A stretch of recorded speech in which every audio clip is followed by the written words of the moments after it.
everybody, Jeff, your executive gardener here. This episode is going to be on dwarf fruit trees. One of the comments I get fairly often is I don't have enough space to grow fruit in my backyard or in the condominium I live, etc. You may be true if you're in an apartment, but if you live in a house or somewhere with a backyard, I'm going to prove to you that could be wrong. I'm going to show you a few different fruit trees that I have in my backyard. And it's currently January 6th. It was 25 degrees last night. So one of the trees, which is behind here, is my Meyer lemon tree. This Meyer lemon tree provided me about 25 different lemons, and we picked about 15, 18 others earlier in the year. But because of the frost last night, we had to get the lemons off the tree. So I'm holding one of them right here. As you can see, it's beautiful. And I'm telling you what, these fresh lemons have so much juice in them you wouldn't believe. They're so fresh. It's not the same, just like a tomato, of buying a lemon in the store, which may be many days old. So this is a Meyer lemon tree, and the great thing about it, as you can see here, it's in about a 20-gallon pot. The trees will only get as big as the root system will allow it to get. So every year we prune it back, and I still have to do some pruning because we just got the fruit off it yesterday. Again, you'll see the whole bag of fruit that I have here that I got from the Meyer lemon tree. But this tree will put about 50 lemons a year for us, which is more than enough for our family of 4. So we'll prune it back. The other thing that's really important is the soil. Because it's in a pot, it doesn't get nutrients all the time. The soil will be depleted from its nutrients, or the nutrients will be depleted from the soil. So what we do is I usually add some compost, some manure, rock dust, other important nutrients for the plant, so they have it each year. But I guarantee you this thing will again produce 50 lemons a year. So I'm going to get behind the camera in a second here. I'm going to show you some of the other fruit trees that I have in my backyard that I expect to yield from this year. So what you're looking at here is my lime tree. This is a miniature lime tree. We've already picked all the fruit off of this. We had about 40 limes from this small tree. And again, you can see it's no bigger than 2.5 feet big. We've already pruned much of it back. The pot, it's about a 15, 18 gallon pot. Again, we keep adding nutrients to the soil on an ongoing basis so we get a better yield each year. So again, you saw my lemon tree. This is the lime dwarf tree. So what you're looking at here is there's 2 dwarf apple trees, this one and that one. So you'll see, I'm going to keep these pretty cropped. They're not going to get probably any higher than probably about 6-7 feet. But each year we keep them cropped. They will pollinate each other. They're probably about 4 feet apart. But if you get dwarf apple trees, again, we expect to get 50 to 70 apples from each of these trees eventually. It's only the 3rd year, so we only expect maybe a crop of 20-25, but you can plant dwarf apple trees in your backyard. If you live in a place in a southern climate like Florida or Houston, it's important to check the chill hours. Keep in mind that apple trees and trees like apples, like plums and pear trees, do require a certain amount of chill hours each year.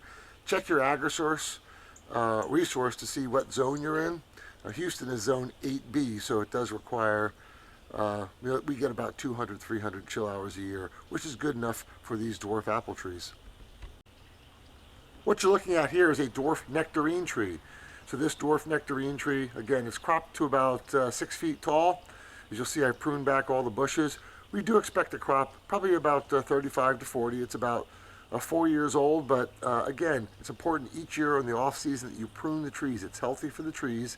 It promotes root growth, and you'll see the base of that tree is actually pretty big for 4 years old. But we're going to keep this thing cropped pretty good so it doesn't get too big, and most of the energy of the tree or the plant is focused on the fruit growth. So we'll check back in the spring, but this is a nectarine tree. So this tree is rather unique. As you'll see, it's actually a hybrid tree. It's a 3-in-1. So what it is, it's a nectarine, a plum, and an apple tree. So what they did is they grafted each component or each branch from a tree and put it onto a single base right there. So this tree will produce all 3, apples, plums, and nectarines. And based on the other dwarf trees that I have around it, it should pollinate each other. As you'll see right now, the leaves are brown. We've pruned it back some. It's dormant, again, because it's in the 20s and 30s here in Texas. But we expect good production. Again, kind of odd, but the same tree will grow all plums, nectarines, and apples for us. And each of the fruits that are produced here require the appropriate amount of chill hours. We brought it from a local nursery here in Texas. Pretty amazing stuff. So lastly, what you're looking at here is a dwarf nectarine and plum tree. So it will grow nectarines and plums, both grafted on the same base, and it should be pretty incredible. So if you take a look at this, again, we chopped this back. This is a fairly larger tree. I think it's 3 or 4 years old, but we do expect hopefully 20 to 30 nectarines and plums. Based again on the trees that we have around it, we do expect it to pollinate each other, and we should have an incredible amount of fruit this year. Again, just like tomatoes, when you go to the store, tomatoes don't taste the same as off the vine. Neither does fruit. Nothing like a fresh plum, fresh nectarine, or fresh apple.